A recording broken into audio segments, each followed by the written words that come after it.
Совместно с нашими коллегами из Туркменистана в рамках проекта управления климатическими рисками мы проводим уже не первое мероприятие. Первое у нас было мероприятие по вопросам технологий в сельском хозяйстве.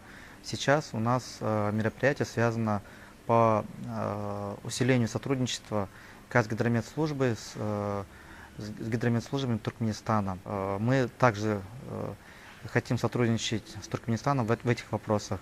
В вопросах метеопрогнозирования, в вопросах космического зондирования и в вопросах обмена технологиями. В рамках нашего другого проекта «Устойчивое управление в секторе зернопроизводства для стран Центральной Азии» мы также хотим сотрудничать с ПРООНом Туркменистана.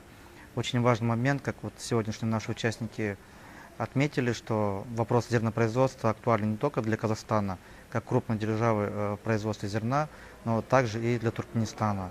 Учитывая, что обе страны очень схожи по социально-экономическим условиям, но также и в вопросах обеспеченности зернопроизводителей в условиях изменения климата.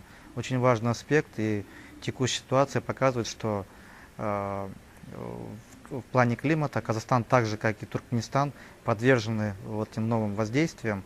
И очень важно, чтобы наши специалисты обменивались на своем уровне знаниями, технологиями. И я думаю, что у нас еще будут другие совместные мероприятия в рамках сотрудничества Юг-Юг. На нашем сегодняшнем семинаре были рассмотрен опыт Казахстана в метеопрогнозировании, в космическом зондировании и опыт в распространении знаний среди сельхозпроизводителей. Я думаю, что опыт, который наработал Казахстан в этой области, он будет очень полезен для наших коллег из Туркменистана.